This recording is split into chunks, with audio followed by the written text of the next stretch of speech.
Good morning, my dear student. How are you today? I hope you will be fine there, ya.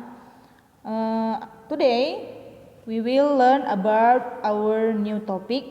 Our new topic is label. Ya, what is label?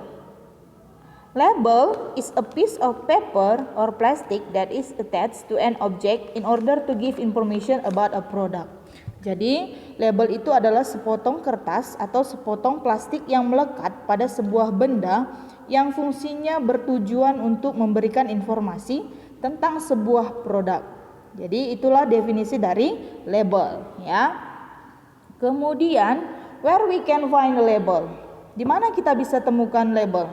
We can find it on food or drink package. Kita bisa menemukan label pada bungkus atau produk makanan atau bisa juga di produk minuman. We can find it on a medicine package. Kita juga bisa menemukan label di dalam produk obat-obatan. Oke. Kemudian, what does a label tell us? Apa yang diinformasikan si label ini kepada kita? Yang diinformasikan si label ini kepada kita ada 7, yaitu yang pertama name of produknya, ya. Name of product ini mereknya, merek minuman itu apa, merek produk makanan itu apa, atau merek produk obat-obatan itu apa, gitu dia.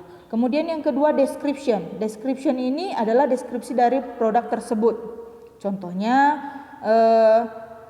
dia di bawah biasanya dia diletaknya di bawah nama brandnya, brand produk itu. Kemudian yang ketiga ada content atau amount. Content or amount katanya. Jadi konten ini artinya isi. Nah, kalau si produk tersebut dalam bentuk benda padat, biasanya satuan yang digunakan itu adalah gram. Kemudian kalau di produknya ini dalam bentuk benda cair, biasanya satuan yang digunakan adalah mililiter. Ya. Kemudian yang keempat, direction to store. Direction to store ini adalah petunjuk penyimpanannya. Contohnya, kalau kita minum Yakult, we should keep Yakult in our refrigerator, ya kan?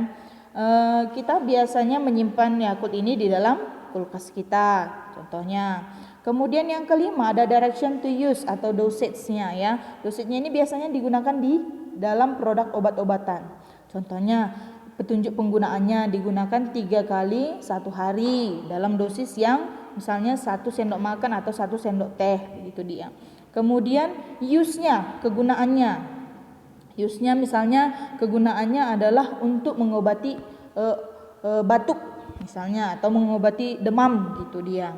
Kemudian yang ketujuh ada expiration date. Expiration date itu adalah tanggal kadaluarsanya.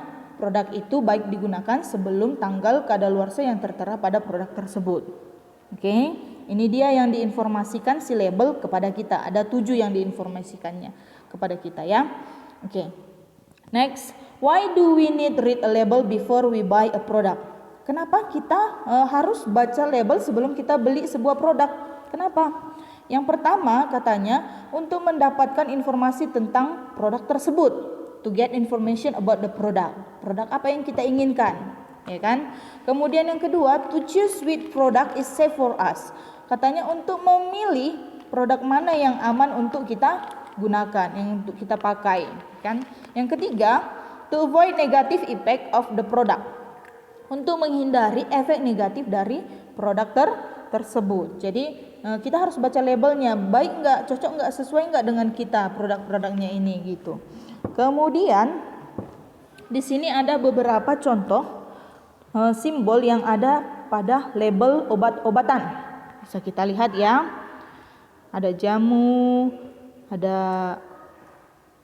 obat bebas terbatas, ada, ya, dan macam-macam lainnya.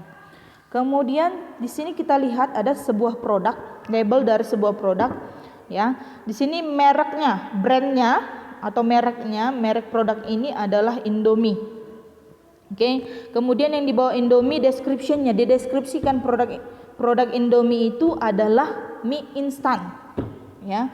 Kemudian di sampingnya kita lihat ada expiration date. Expiration date itu berarti tanggal kadaluarsanya. Berarti produk ini baik digunakan sebelum tanggal yang tertera di situ gitu.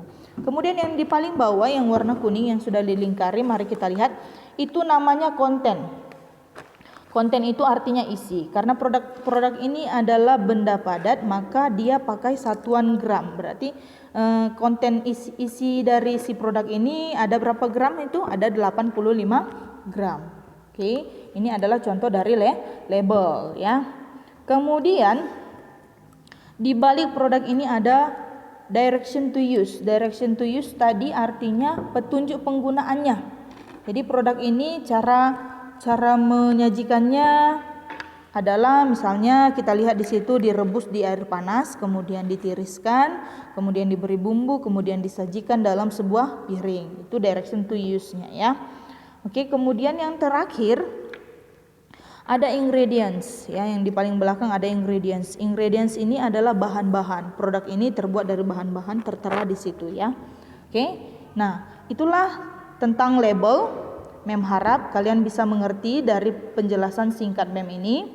Setelah ini kita akan latihan di Google Classroom. Silakan dicek Google Classroom-nya ya. Oke, sekian materi dari Mem. Terima kasih.